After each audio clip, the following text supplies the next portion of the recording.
El Señor es un día en el que va a hacer muchos milagros, así lo creemos. Yo desde que empecé a conversar con el hermano Martín, le había mandado muchos chats y le había dicho a él que todo esto iba a ser para la gloria de Dios, para que él diera testimonio. Pero uno sabe que uno propone y Dios dispone. En la mañana, cuando estaba llorando, yo veía un cuerpo y lo veía con muchas luces en su interior y yo no sabía qué era lo que estaba viendo ni tampoco qué era lo que estaba sucediendo. Pero yo veía como que era luz la que estaba pasando en el cuerpo. Al ratito me llamó la hermana María Elena y estuvimos conversando y ella me comentó a mí que ya los hijos y ella habían estado orando porque ellos sentían en sus corazones que el Espíritu les decía que dejaran descansar al hermano Martín y que ellos habían tomado ya la decisión de que el hermano Martín descansara. Yo le dije a la hermana pues que se iba a hacer conforme ella quería y oramos. A mí estas cosas me pueden mucho y yo creo que yo estaba llorando mucho cuando estaba orando con ella. Pero terminé de hacer la oración y el Señor volvió a tocar mi corazón y yo empecé a escribir las notas que les mandé a ustedes con mucho dolor, pero de mi cabeza no se quitaba el sueño que yo había tenido y las conversaciones que tenía con el hermano Martín.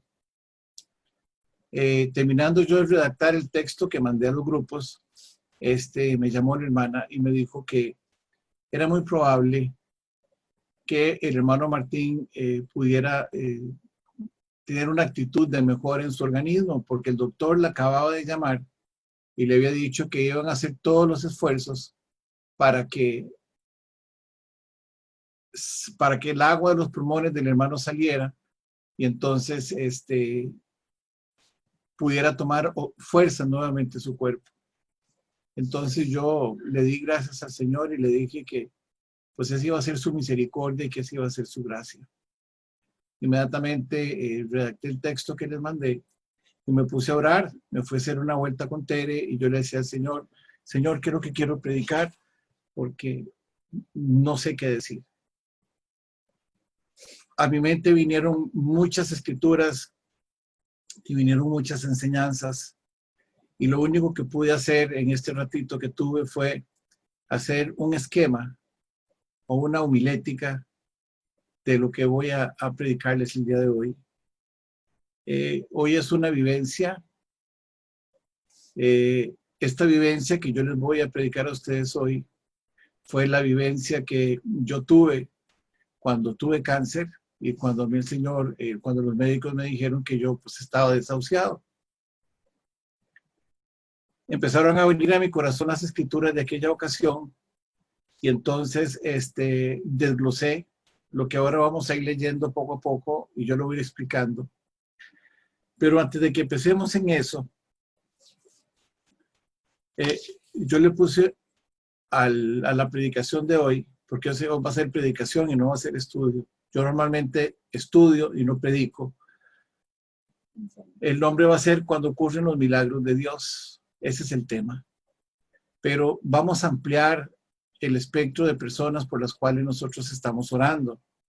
Aquí hay dos personas por las que yo he orado durante mucho tiempo. Una es la hermana Oti y otra es Diana. He orado mucho tiempo por ellas.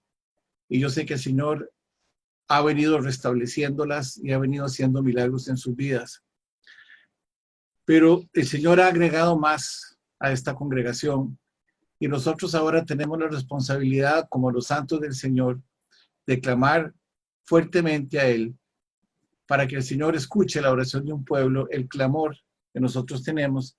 Y yo voy a agregar aquí a las oraciones, obviamente, teniendo en primer lugar al hermano Martín, que Dios está haciendo un milagro en la vida de él, y también al doctor Arnulfo Treviño.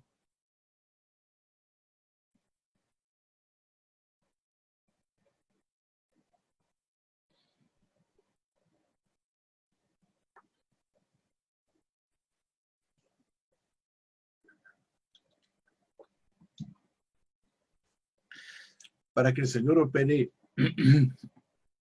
en sus vidas. Ayer también recibí otra noticia. Nosotros hemos estado orando por Pepe y hemos estado orando por Lorena. Ahora sus dos hijitas también tienen COVID. Son 4 en la casa. Y le damos gracias a Dios porque ya logró restablecer, conforme lo dijo la hermana Beatriz, a su hijo Raimundo, a su hijo Eliud y también a su nieta Débora Beatriz. Gracias por ello. Estamos orando porque el Señor fortalezca a la familia Treviño, a doña Marta, a Luza, a Ana, a Lucia, a toda esa familia. Definitivamente don Arnulfo ha sido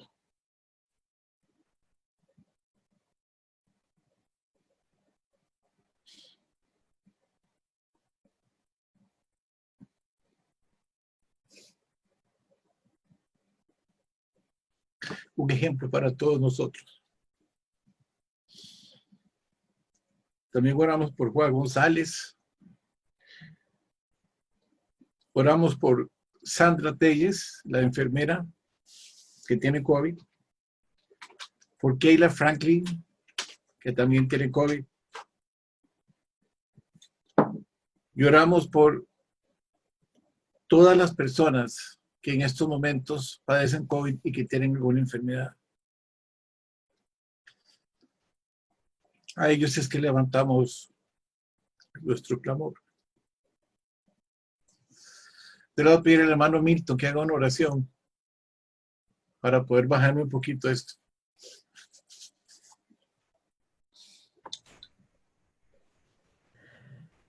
Amado Padre,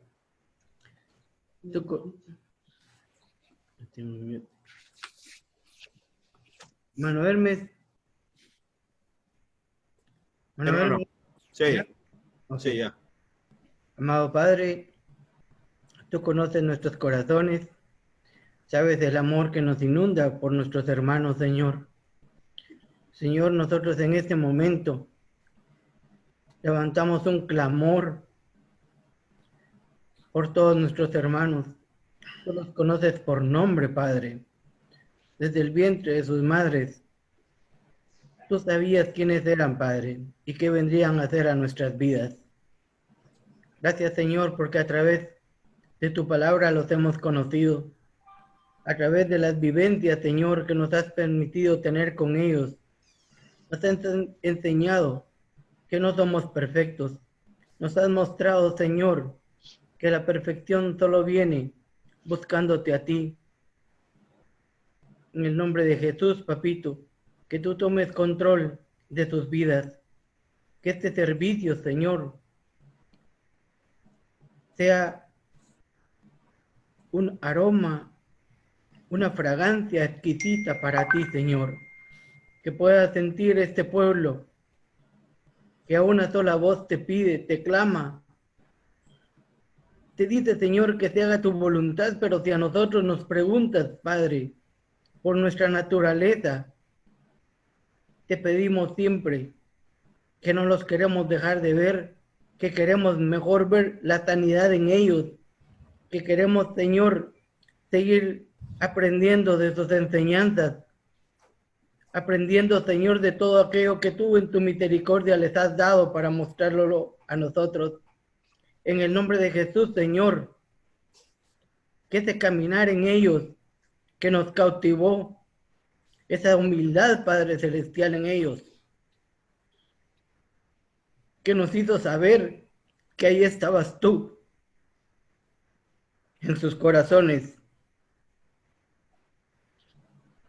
Esa, Señor, actitud de ser dadivosos, esa actitud, Señor, de que ellos no se guardan nada para ellos, sino que confiadamente caminan en la senda que tú les has mostrado para darnos a nosotros palabras de aliento en su momento. Ahora es nuestro turno, Padre, de levantarnos, Señor, clamando, orando, de rodillas, Padre, por una oración en donde tú toques sus corazones, toques sus mentes, los abraces y les digas, Padre Celestial, que los amas como se los prometiste desde el principio. Y a nosotros, Señor, saber que tenemos un Dios fiel que cumple tus promesas. Haznos entender, Padre Celestial, que todo tiene un camino, que todo, Señor, termina para bien, para los que en Él confiamos. En el nombre de Jesús, papito, dirige este servicio, que sabemos que va a ser sin igual. Un servicio, Padre Celestial, una prédica, en donde nos haces conocer tu lenguaje, nos haces, Padre Celestial, saber que podemos caminar confiadamente, siempre y cuando busquemos esa luz admirable que eres tú en nuestras vidas. En el nombre de Jesús oramos, Padre. Llena, como siempre lo has hecho, de esta unción al hermano Danubio, para que tu palabra sea la tuya a través de sus labios. En el nombre poderoso de Jesús oramos, Padre. Amén. Amén. Elvis, si querés subimos la nota.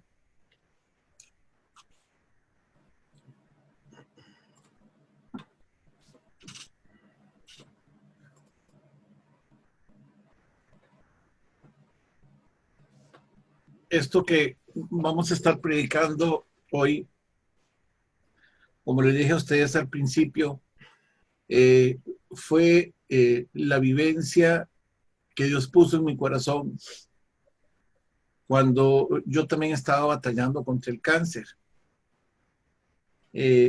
Cuando a mí me operaron, me dio un paro respiratorio y yo igual estuve muerto por unos segundos, pero Dios recobró mi vida.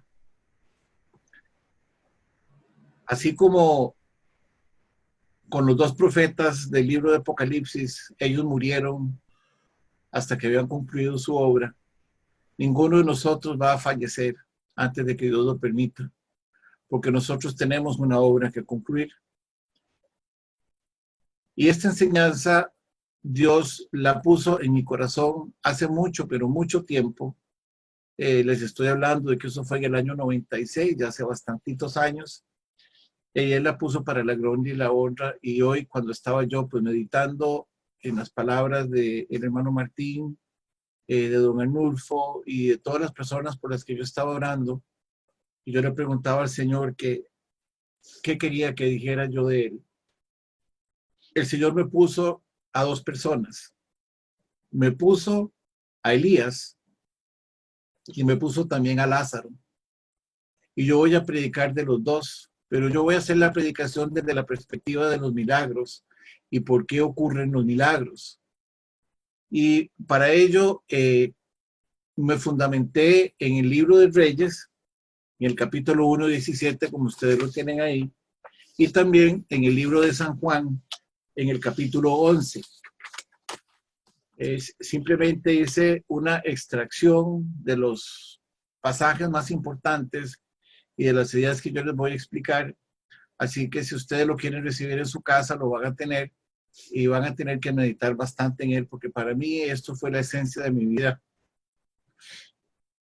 Y esto fue lo que el Señor hizo en mí para que yo pudiera estar el día de hoy compartiendo con ustedes. También sé que lo mismo hará, y lo declaro por fe, con el hermano Martín y con el doctor Arnulfo, como todas las demás personas que también tienen COVID y otro tipo de enfermedades. El Señor los va a librar. Cuando estoy hablando de Elías, estoy hablando de un hombre que tuvo una fe increíblemente grande. Elías fue llamado por Dios con el propósito que derrotara al dios Baal, que era el dios de la lluvia. La profetisa que tenía el dios Baal se llamaba Jezabel. Ustedes han oído hablar de Jezabel y es un personaje que nosotros vamos a estudiar con bastante detalle un poquito más adelante. Pero cuando Dios llama a Elías, Elías era de un lugar, era un tisbita. el lugar donde él vivía. Se llamaba Elías Tisbita. Y Dios lo llama y le dice que vaya a hablar con Acab. Acab era el rey de los judíos, que había desobedecido profundamente a Dios, porque él, siendo el portador de la palabra de Dios para el pueblo de Israel, él decide casarse con una mujer que es pagana y que se llamaba Jezabel. Entonces Dios lo llama a él y le dice: vive Jehová, Dios de Israel, en cuya presencia estoy, que no habrá lluvia ni rocío en estos años, sino por mi palabra. Entonces le toca a Elías irse a enfrentar a Acab y a Jezabel, que era una profetisa de Baal, donde Baal era el dios de la lluvia. Y Dios directamente le está diciendo a Elías que él le va a decir a Acab y le va a decir a Jezabel que su nombre es sobre todo nombre y que no va a llover en la tierra donde ellos están hasta que él diga que va a llover. Elías, muy asustado por lo que le están diciendo, el Señor lo está mandando a que se vaya a un río que se llama el río Sarepta, el río Kerit. Era un río muy sucio, era un río donde prácticamente no había abundancia de palabras, no había abundancia de alimentos. Y Dios le dice que él tiene que ir porque así está él instruido, que él vaya y que los cuervos le llevarán comida y que él va a tomar agua del riachuelo donde Dios lo está mandando. Pero tenemos que pensar que desde el principio en que Dios lo manda y le dice que no va a llover y que los cielos se cerrarán, cuando lo están mandando a hacer eso, Elías sabe que pronto se va a quedar sin agua. Sin embargo, Elías, que era un hombre de fe y confiando plenamente en Dios, él va a tener una serie de dificultades durante todo el proceso. Durante este proceso voy a hacer primero una reseña de lo que nosotros estamos hablando para que ustedes entiendan un poquito más la historia. En la reseña de que estamos hablando, cuando Elías, el Señor ya lo instruye que tiene que salir de ahí, lo manda a buscar una viuda que tenía un niño. No habían alimentos en esa zona, en ese lugar. Por supuesto, si no había agua, no había agua. Y no habían alimentos tampoco. ¿Por qué? Porque no habían cosechas agrícolas. El aceite escaseaba. De los olivos sacaban el aceite. Tampoco había producción de olivos. O sea que no había nada. Entonces llega Elías y por una instrucción que Dios le da a él, le dice Dios a Elías que vaya donde una mujer que es viuda y le diga que le aliste, que le dé de comer y de beber. Elías, sin pensar que era una mujer viuda y sin pensar que tenía un niño, Elías va y la busca a ella y le dice que él tiene una instrucción del Señor para que ella lo provea a él de alimento y de agua. Entonces la mujer viuda le dice a Elías, pues que eso es lo último que ella tiene y que una vez que ella se lo dé a él, pues van a morirse porque ya no tienen nada. Elías le da la comida y Dios hace una serie de promesas a Elías para que Elías las cumpla delante del Señor. Hermes, todavía no estamos en la hoja. Inmediatamente Dios empieza a dar la provisión y empieza a proveerle a él, a la mujer y al niño los alimentos. El niño muere. El hijo de la viuda fallece. Entonces la hija de la viuda viene y le dice a Elías, ¿qué he hecho yo contra ti? Le dice, mi hijo ha muerto. Entonces viene Elías en ese momento muy preocupado, toma al niño y se lo lleva a un aposento y empieza a orar y le dice al Señor, Señor, ¿por qué tú me has hecho esto? Yo no vine para eso. Entonces Dios le da una instrucción a Elías. Elías se posa sobre el niño. Elías le entrega el niño a Dios y el niño resucita. Cuando el niño resucita, la mujer le dice a Elías una expresión y le dice a la mujer, le dice, ahora conozco que tú eres varón de Dios y que la palabra de Jehová es verdad en tu boca. Obviamente, después de este capítulo, Elías empieza a generar la derrota contra Baal, Acab y Jezabel. y al final la derrota se dio. Pero yo me puse a desglosar un poquito los conceptos de los que estaba comentándoles ahorita para poder entender nosotros un poquito la fe de Elías. Y yo lo desglosé, esta primera parte yo saqué 6 puntos y vamos a tratar de demostrar en qué consistió la fe de Elías, en qué fue que Elías se basó. La primera pregunta es, ¿qué fue la obediencia de Elías? La obediencia de Elías y por la cual Elías va a vencer es que dice que Elías obedeció la palabra de Dios. Elías no escuchó ni siquiera la voz de él mismo. Él escuchó única y exclusivamente la voz de Dios. Y dice el versículo 5, tomado de las escrituras, 2 escrituras saqué para reforzar la fe de Elías, y le dijo, él se fue e hizo conforme a la palabra de Jehová. Se fue pues y vivió junto al arroyo de Querit que está en el río Jordán. Acuérdese que era un río sucio y que el agua escaseaba y que lo único que lo iba a alimentar a él era la comida que Dios le enviaba a traer a través de sus cuerpos. Él creyó fielmente en eso y él se fue y se metió al río y estuvo ahí esperando porque Acab y Jezabel lo andaban buscando para matarlo, porque él les había faltado el respeto. Él había confrontado al dios Baal y les había dicho que aunque ellos creyeran en Baal, el dios que ellos tenían era un dios más fuerte. Y Elías se va y se queda sentado confiando en lo que Dios le había dicho. No pasa mucho tiempo cuando efectivamente el río se seca. Entonces él sale y en el versículo 10 de Primera de Reyes, el Señor dice lo siguiente, Primera de Reyes 17 dice, entonces él se levantó y se fue a Sarepta, donde estaba la viuda. Y cuando llegó a la puerta de la ciudad, he aquí una mujer viuda que estaba recogiendo leña. Y él la llamó y le dijo, te ruego que me traigas un poco de agua en un vaso para que beba. Elías no le estaba preguntando a la mujer si tenía más o menos comida. La mujer sabía que no tenía. Sin embargo, la mujer fiel a él va y toma el agua y se la da. Ella no se está preguntando que por qué viene. Simplemente la mujer está recibiendo la instrucción que le dan. Y Elías, a pesar de la situación, también va y él hace lo que Dios le promete. Punto número 2. ¿Cuál fue la garantía? ¿Cuál es la garantía de la fe? La garantía de la fe son las promesas. En el punto número 5, la mujer, tanto la mujer como Elías, narra el escritor lo siguiente, dice, y él fue e hizo conforme a la palabra de Jehová. Él no dudó lo que la palabra de Dios le estaba diciendo, pues se fue y vivió junto al arroyo de Querit, que está frente al Jordán. Ahí estaba Elías sentado.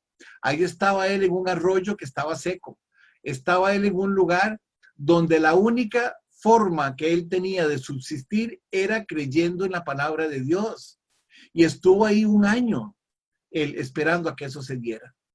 Creyó en la palabra de Dios. Finalmente la promesa que Dios le da a él se cumple, porque él sabía que si no llovía, el río iba a colapsar, se iba a quedar sin agua. Y dice 3, primero, la garantía de la fe. ¿Cuál es la garantía de la fe que usted tiene? La garantía de la fe son las promesas de Dios. No hay más, porque dice, porque sin fe es imposible que las promesas de Dios se cumplan. Es imposible. Si usted no tiene fe, las promesas de Dios nunca se van a cumplir. Nunca se van a cumplir. ¿Qué está haciendo Elías? Elías está obedeciendo. Y cuando Elías obedece, él está reclamando las promesas de Dios. Él no está dudando de lo que Dios le dice. La parte tercera es la prueba de la fe. Y la prueba de la fe es que el río se iba a secar. Muy probablemente otra persona que no hubiera sido Elías dice, no, yo me voy de aquí porque yo no tengo agua para donde tomarla. Eso lo hubiera dicho Elías, sin embargo no lo dijo. Y él se quedó ahí. Y dice, pasado algunos días el río se secó. porque no había llovido sobre la tierra. Él ya sabía. Cuando nosotros empezamos a orar, hermanos, no crea que lo que se va a dar es lo que usted está pensando. No, de ninguna manera.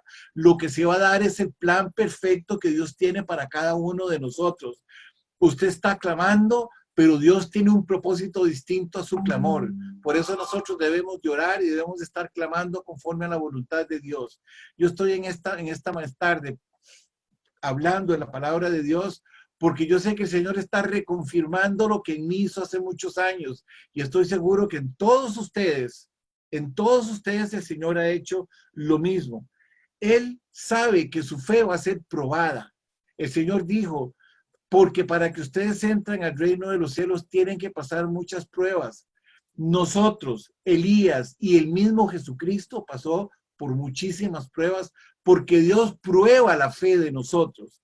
Finalmente, cuando Elías vio que lo que Dios le había dicho se estaba cumpliendo, vámonos al punto 4 y dice que la fe es el sustento. La fe viene por el oír y el oír la palabra de Dios. Porque sin fe, dice el libro de los Hebreos, es imposible agradar a Dios. Entonces, el sustento de la fe es así, dice el Señor, porque escrito está.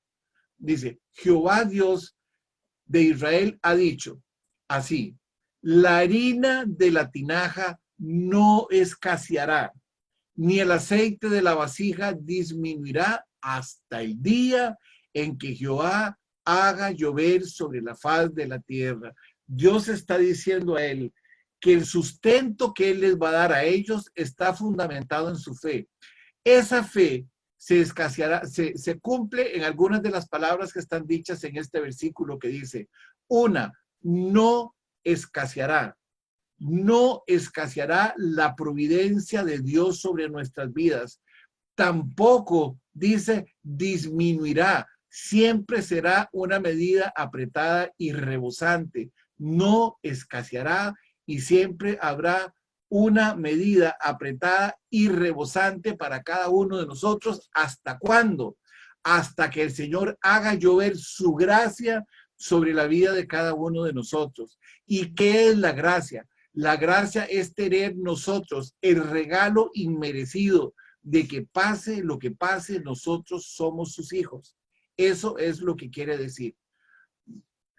Al ver nosotros los acontecimientos que estaban sucediendo en ese momento, que Elías le obedece, que Dios le garantiza, que Dios prueba la fe y que Dios sustenta la fe, viene en la quinta parte, dice, la práctica de la fe. ¿Qué es la práctica de la fe? Vamos a resumir un poquitito. Lo mandan a enfrentarse a Acab y lo mandan a enfrentarse a Jezabel para confrontar al Dios de ellos, que en este caso sería la muerte. Él le está diciendo a ellos que él está cumpliendo su obra conforme Dios lo ha dicho, pero que él sabe que en ese momento su fe va a ser probada, que el río se va a secar. Y finalmente él hace caso de Dios a pesar de que el río se seca y de que sus ojos no están viendo lo que él tiene que ver, y le dice que no va a escasear el agua, ni la comida, ni el aceite, ni tampoco va a disminuir la gracia de Dios sobre su vida. Entonces la mujer, viendo lo que está frente a sus ojos, ella toma la decisión y le obedece a Elías lo que Elías le está diciendo a ella por medio de la palabra de Dios. Dice el 15, entonces ella fue e hizo como le dijo Elías, y él comió y ella comió y su casa muchos días. Esos muchos días ya habían sido profetizados en el versículo 14, cuando él dice al final, hasta el día en que Jehová haga llover sobre la faz de la tierra. Y hubo alimentos para todos en la casa. Era la mujer viuda, su hijo y Elías. Vámonos al punto número 6. Al final viene la recompensa de Dios. La recompensa de Dios en base a la fe se llama la provisión fiel de Dios. La provisión fiel de Dios la podemos desglosar nosotros en dos escrituras. La primera, que los cuervos le traían el alimento a Elías de día y de noche. y Jehová tenía, y Elías tenía la providencia necesaria para que él viviera. Era una carne, era un pan y era un agua, que era lo que él necesitaba para estar en la presencia. ¿Verdad que no había opulencia? No, no había. Lo único que había era fe. ¿De acuerdo? Y finalmente, en base a esa provisión de fe que está ahí, nunca escaseó ni la harina, ni tampoco el aceite. Dios obra en milagros. Dios obra en milagros en nuestras vidas cuando nosotros somos obedientes, cuando nosotros le creemos a sus promesas, cuando nosotros aceptamos que la prueba viene para fortalecer nuestro carácter en Cristo Jesús, cuando nosotros creemos en la palabra de Dios y decimos, así dice el Señor. Cuando nosotros obedecemos lo que los profetas y la palabra de Dios nos dicen, en el tanto y en el cuanto eso se produzca, nosotros vamos a tener la recompensa de un Dios que es fiel y justo sobre sus hijos, porque Él nos va a brindar nuestros alimentos. Los alimentos no van a escasear, ni tampoco su gloria y su gracia van a disminuir en nosotros, porque dice que la palabra de Jehová había sido dada en esos momentos a Elías. Esa es la fe que Dios está demandando para un pueblo que está clamando por la vida y por la sanidad de hermanos que son de su congregación. Y estos hermanos que son de nuestra congregación son los hermanos que comen el pan, que comen la carne y que consumen el aceite, que es lo que Dios nos da a cada uno de nosotros. Nosotros lo que estamos haciendo en estos momentos es como hizo la mujer, la viuda. La viuda lo que está haciendo es dando todo lo que ella tiene para que otro hombre de Dios que se llamaba Elías tuviera la fortaleza necesaria y al final de la batalla venciera. Él está venciendo a un espíritu, un principado, un trono que se llama Baal, que es el dios de la lluvia. Eso es lo que está sucediendo. Ahora, ¿cómo lo ponemos nosotros en práctica? Ya que hablamos nosotros de la fe. Al hablar de la fe hablamos de obedecer, hablamos de acatar sus promesas, hablamos de saber de que somos probados, hablamos de que Dios nos ha dicho, así dice el Señor, hablamos de que la mujer obedece y hablamos de que Dios nos va a recompensar por compartir lo que Dios nos está dando. Ahora vamos a ver nosotros también cómo es que Dios ve a los hijos que nosotros, a los hijos de Dios, cómo Él nos ve a nosotros. Y vamos a hablar también en unos puntos que yo logré sacar, también 6 puntos, para que ustedes entiendan cómo fue que Dios vio a Lázaro. Cómo es que Dios está viendo en estos momentos a todas las personas por las que estamos orando. Cómo es que Dios está viendo al hermano Martín. Cómo es que Dios está viendo al doctor Arnulfo. Cómo es que el doctor está viendo a Pepe, a Lorena, a sus hijos. Cómo es que el doctor sacó de la enfermedad a Raimundo, a Eliud y a Débora Beatriz. Cómo es que el Señor va a sacar a Sandra, a Keila, a Diana y a muchas personas más que nosotros tenemos. Vamos a ver cómo es que Dios lo hizo. Dice primero, porque Jesucristo, dice la palabra, de tal manera amó Dios al mundo, que ha dado su Hijo unigénito para que todo aquel que no se muera, mas tenga vida eterna. Lo primero es que nosotros y las personas por las que estamos orando somos amados por el Señor. Y cuando Jesús está hablando con María, las hermanas, María, la hermana de Lázaro y las personas que estaban ahí, ellas le mandan a decir que Lázaro está enfermo y que Lázaro está al borde de la muerte. Entonces viene en el versículo 3, estamos hablando ahora en Juan 11, y le dice él, y enviaron pues las hermanas a decir a Jesús, Señor, he aquí el que amas está muerto. El que amas está muerto.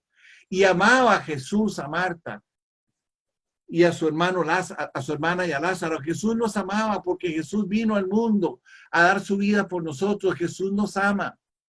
Y eso es lo que nosotros tenemos que ver hoy. Jesús nos ama. Pero nuevamente, al igual que como Elías, la fe va a ser el elemento clave, importante para que nosotros veamos el milagro de Cristo. Acuérdense en lo que dijo Jesucristo en Mateo 13:58, que Jesús no hizo más milagros por la incredulidad de las personas, pero nosotros no somos esos incrédulos.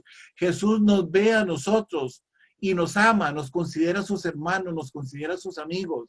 Él nos ama. Jesús nos ama. A Lázaro lo amó. Por eso el Señor va a hacer este milagro en la vida de Lázaro. ¿Ustedes creen que Jesucristo no sabía lo que estaba aconteciendo en la vida de Lázaro? Claro que él sabía. Vean lo que dice el versículo 2.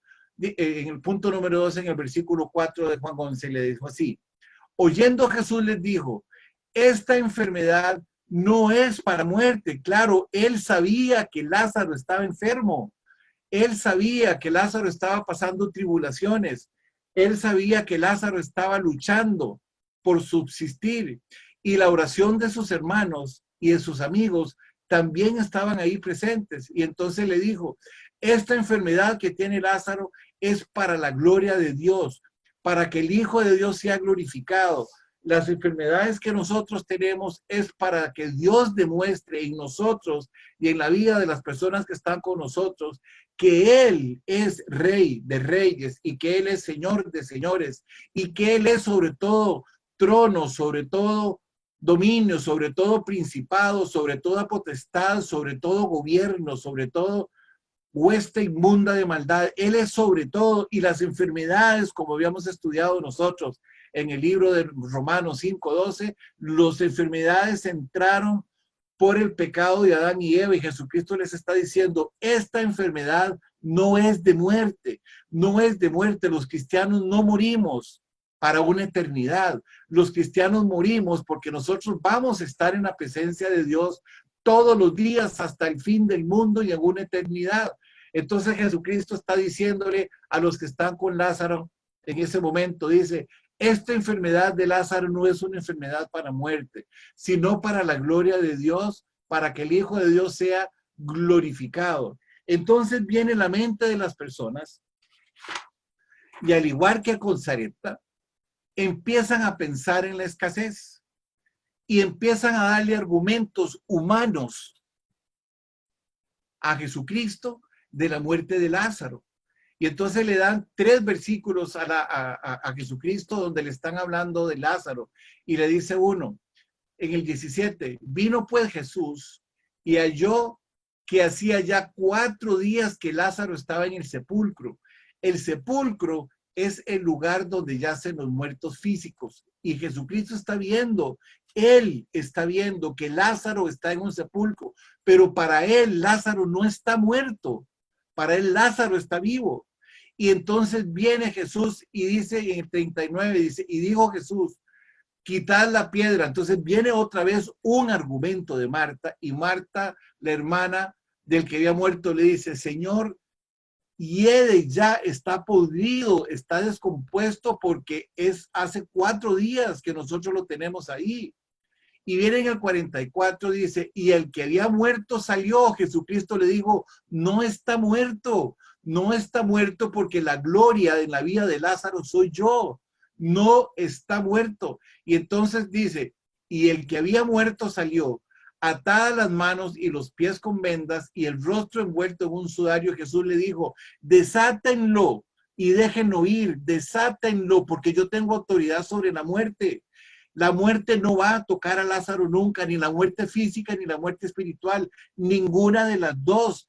El Señor nos enseña en el libro de Job que Él es el único que da la vida y que Él es el único que da la muerte. Y aunque nosotros digamos que Lázaro está en el sepulcro y que Lázaro está ya descompuesto, eso no es cierto hasta que Jesucristo determine si efectivamente Lázaro va a morir o no. No somos nosotros los que determinamos la muerte. El que determina la muerte es Cristo. Ni siquiera nosotros determinamos si una persona tiene pecado o no, porque Jesucristo nos enseñó que el que esté libre de pecado que tire la primera piedra, porque el único que ve los argumentos que nosotros tenemos, que ve nuestra conciencia y que ve nuestro corazón es Él. Por lo tanto, nosotros no tenemos la autoridad ni para decir que Lázaro estaba en una cama enfermo y moribundo y que su cuerpo no respondía y que su cuerpo estaba enfermo. Nosotros no tenemos la autoridad para eso.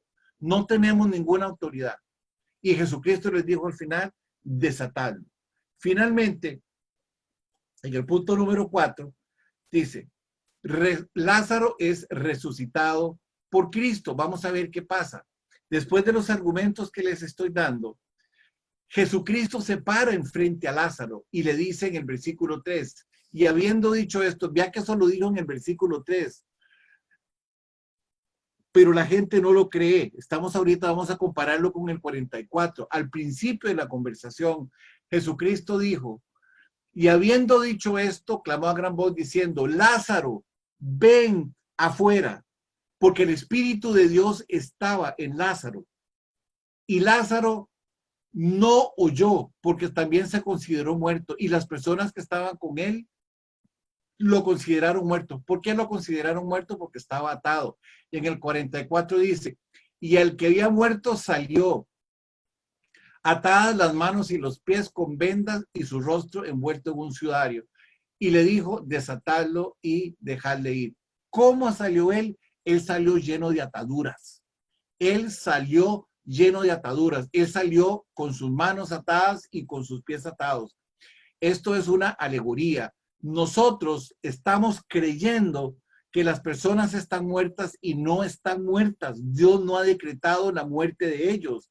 Y nosotros tenemos que creer que así es.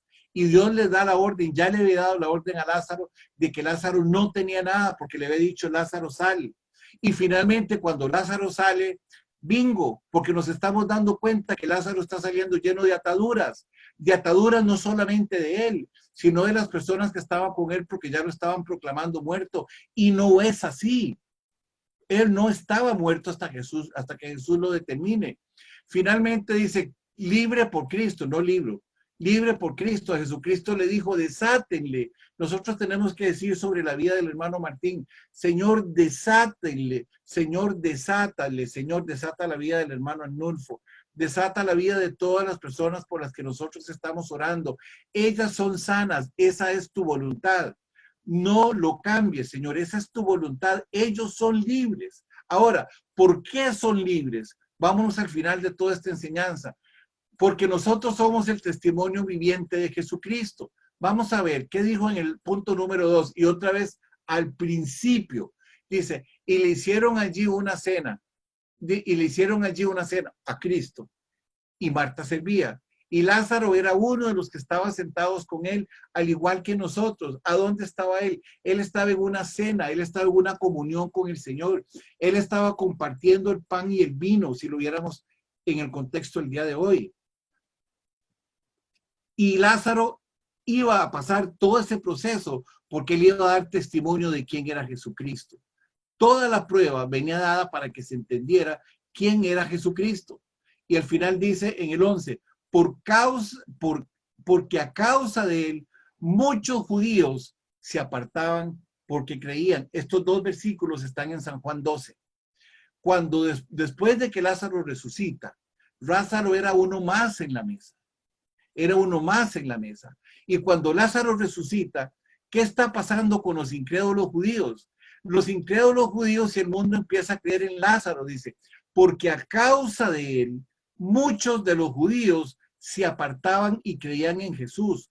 Los hermanos van a tener vida y tienen vida en abundancia, porque ellos van a ser testimonio viviente de Jesucristo. Esa es la fe que nosotros tenemos al final. Vámonos al final, Hermes, a la conclusión. ¿Qué es lo que está pasando aquí? Jesucristo dijo en repetidas oportunidades, quiten la piedra. ¿Qué significa quiten la piedra? Quiten ese estorbo, quiten esa duda, quiten esa incredulidad, porque eso es lo que los está matando a ustedes y está matando a las personas. Usted no puede orar creyendo que su oración no va a ser respondida.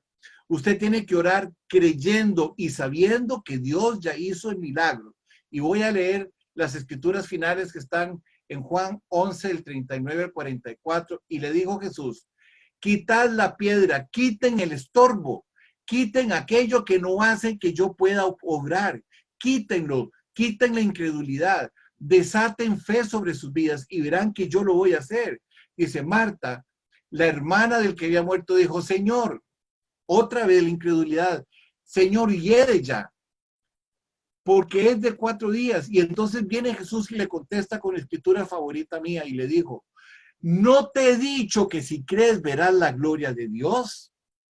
Jesucristo le está diciendo, quite todo ese montón de dudas y ese montón de argumentos humanos que usted tiene enfrente mío, dice, porque en el momento que usted los quite y crea en mí, usted va a ver la gloria.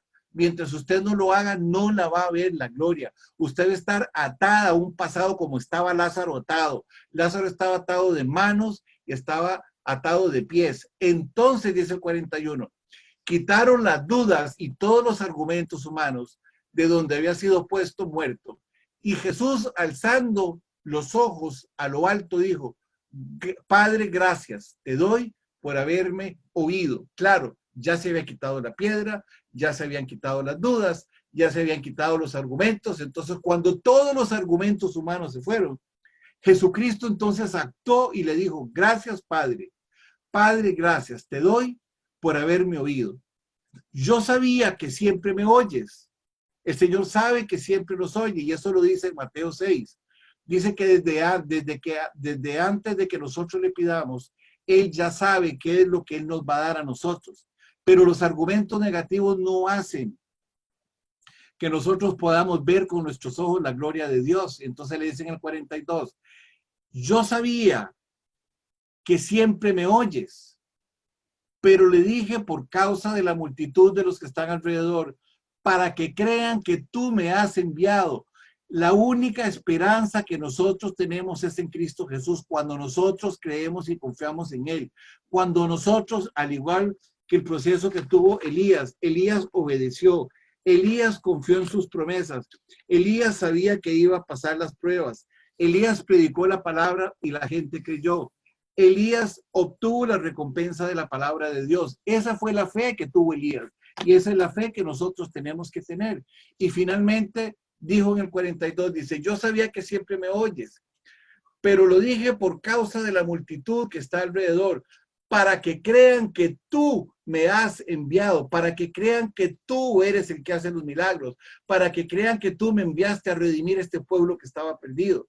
Y finalmente le dijo en el versículo 42, y habiendo dicho esto, clamó a gran voz y dijo,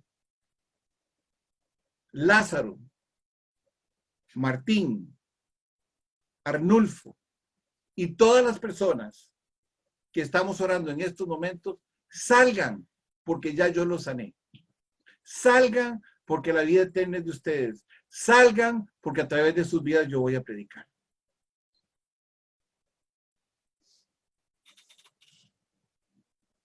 Ya quitamos del screen.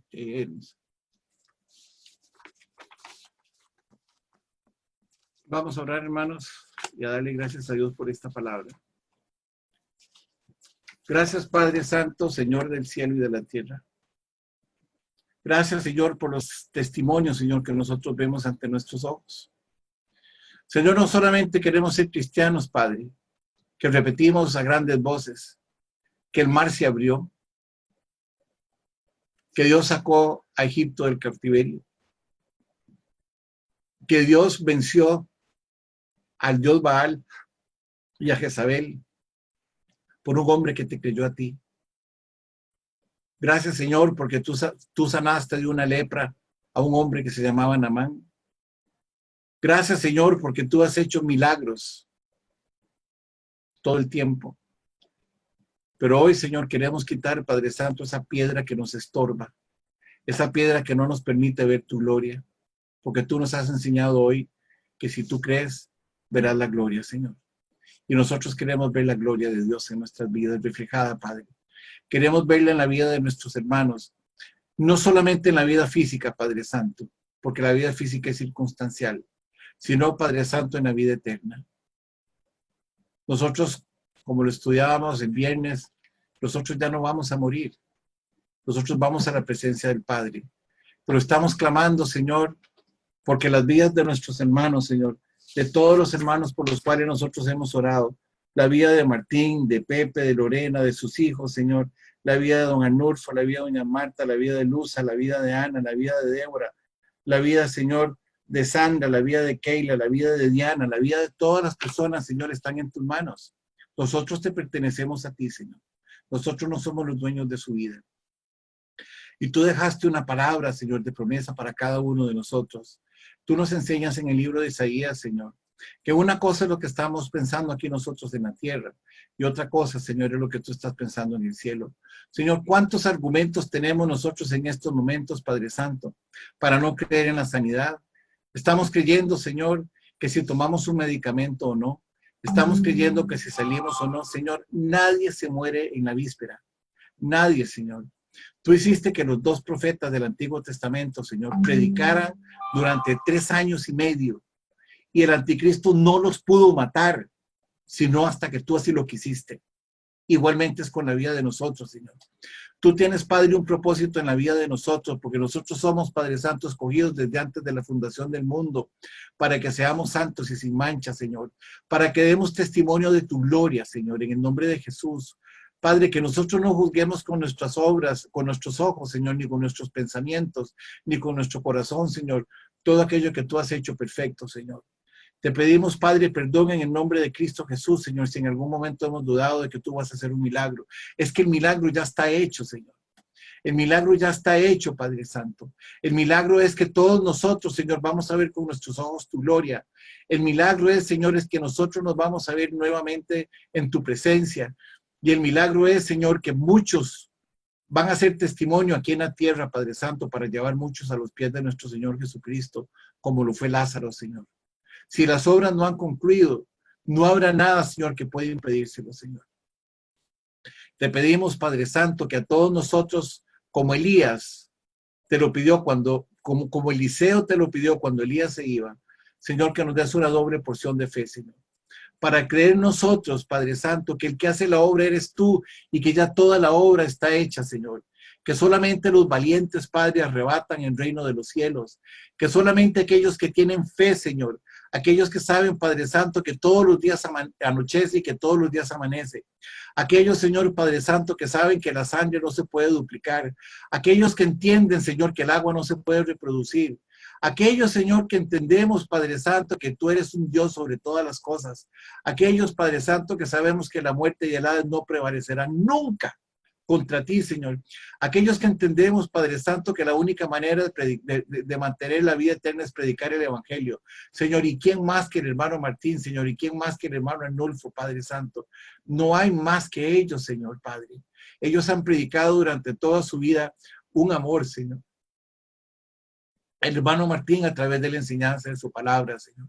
Y el hermano Arnulfo, Señor, a través de una devoción y una dedicación diaria, Señor. A través de la vocación que tú le diste de la medicina. Te pedimos, Padre, en nombre de Jesús, que redoblemos nuestros esfuerzos, Padre. Que quitemos todas esas piedras que nos están estorbando, Señor. Para que Jesucristo resucitara, Señor. La piedra donde Él fue enterrado tuvo que ser removida.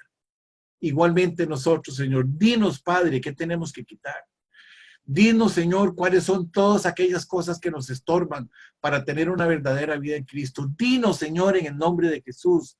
Aquí estamos proclamando tu palabra, Señor. Aquí estamos como un pueblo clamando delante de ti, Señor, pidiéndote perdón por nuestros pecados y los pecados, Señor, de todas aquellas personas que son tu pueblo, Señor. Te pedimos, Señor, que hagas la obra como hiciste, Señor, con Nehemías, Padre. Que una vez, Señor, que el pueblo, que el muro de Jerusalén, el templo de Jerusalén fue destruido, Señor. Él fue donde el rey Artajerjes, y Artajerjes le dio todos los elementos necesarios para que el templo fuera nuevamente reconstruido. Y Artajerjes era el enemigo de Dios, Señor. Nosotros sabemos, Padre Santo, que tú tienes autoridad sobre todo. Y por eso, Señor, venimos confiadamente al altar tuyo, Señor. A decirte, Padre, que nuestras oraciones vayan llenas de fe, Señor. Reprendemos todo espíritu de incredulidad y que ellas se junten, Señor, a las oraciones de los santos, el incienso, Padre, que levantan los ángeles para que lleguen como olor fragante a tu presencia. Te damos gracias, Señor, y gracias, Señor, por este día. Gracias, Señor, porque yo sé que tú estás actuando en milagros. Gracias, Señor, porque yo sé que tú estás actuando en la vida de mi hermano, Señor Martín, y le estás dando, Señor, luz a su cuerpo. El Espíritu Santo lo está tomando. Y también, Señor, al hermano Arnulfo, Padre Santo, que son las dos personas que tenemos en circunstancias más difíciles. Tú le estás dando luz a ellos. Tú estás dándole, Señor, fe a su pueblo. Estás dándole, Señor, paciencia, Señor. Estás dándole credulidad en la palabra de Dios. Señor, y por tu iglesia, Señor, que somos nosotros. Y por la iglesia de Cristo, que son todas las iglesias, Señor, hemos venido a tu presencia con mansedumbre y humildad para que tú traigas, Señor, consuelo y paz a nuestras almas. Te damos gracias, Señor, y te bendecimos, Padre de la gloria, en el nombre de Cristo Jesús, que es nombre sobre todo nombre, que es Señor de señores y Rey de reyes, Señor. Amén. Amén. Gracias, hermano.